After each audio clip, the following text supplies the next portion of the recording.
Hey Vault Hunters, hope you're enjoying the game so far. I know I am. Today I've put together a video of 10 important things that the game just doesn't outright tell you in the beginning, and it's really going to help people at the beginning and the end game. So let's get started.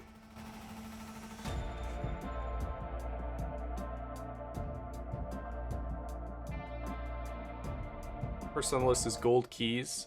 These are keys that you can claim by getting a code from Shift and 2K Interactive. You put these into the reward center, and then you'll get a key in your inventory at the bottom right here. From there, you just have to go and find one of the gold chests in one of the hub cities, and you can unlock them.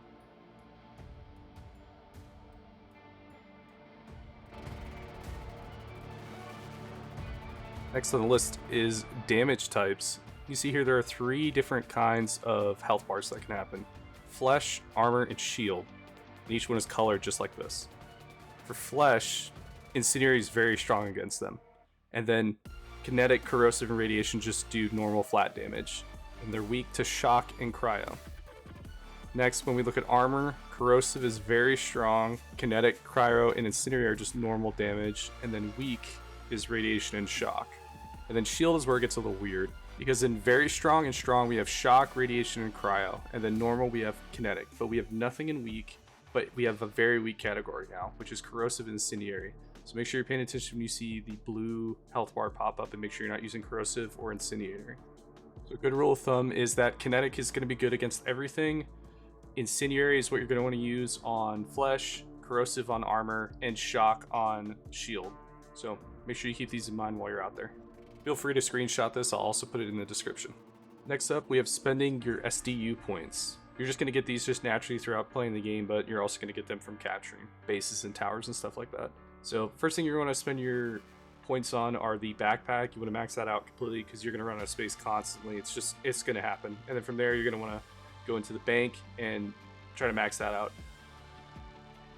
Next one is make sure you're storing gear that has firmware on it. Doesn't matter what level it is, make sure early on figure out what firmware you want to use and store it in the bank, which is why we just spent all those points in the SD bank to make sure that we can do this for the late game. Firmware is different abilities at each level that you have of gear that has a firmware aspect on it. So if you have 3, you have all 3 tiers of it.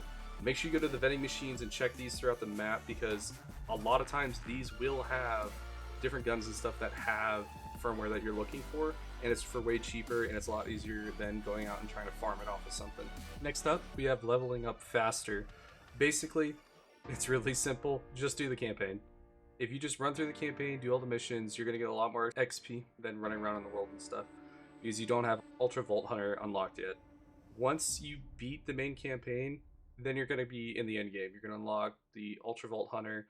At level 30, you're gonna unlock the specializations. So just play the campaign, enjoy it, and there's going to be plenty of things to do once you've completed it and you're in the end game. Moving on to refunding skill points. This is something that you can do pretty early on in the game at any of the major towns. They're going to have a little area that you can respec. So you're just going to go over there and you can spend a couple thousand to $1 million, depending on your level, on refunding your skill points. I highly encourage doing this. Experiment around and just see what build feels good. So definitely take advantage of the fact that it only costs cash and not iridium. Next up, we have spending refunding specialization points. We were just talking about the skill tree, now we're talking about the specialization. You'll unlock this at level 30, and something you really need to pay attention to is what you're spending this on. I actually recommend don't spending any of these until you're at level 50, because it costs so much iridium to respec. It is insane how much it costs, and you're not going to be getting a lot of that early on. So I would just sit on them. It's going to get annoying a little bit, just constantly seeing that little hey, you have points, spend them down on the bottom left, but just don't do it. Trust the process, get to level 50, and then from there, once you've really figured out your build with the skills, then you can fully engage and make sure that you are on course for your build. Right, so you beat the main campaign. What do you do now? You need to go and complete all the vaults. Once you've completed all the vaults, you're going to have huge upgrades to your jetpack. It's going to be able to do 4 dashes in a row now, and you're going to be able to hover for way farther. With that, you're going to be able to then go do the ultra Vault Hunter modes, and those are going to give you more XP, more Iridium. Just overall, it's leveling up the difficulty, but you're getting way more rewards, so it's definitely the course for the end game there. So you're in the end game now. What do? Well, it's time to start legendary farming. You're gonna go to all of Moxie's big encores. There's gonna be a weekly one each week that's gonna give bonus stuff that you have to use Iridium to do it, but it's very worth it. And you're gonna just go around the map and do those.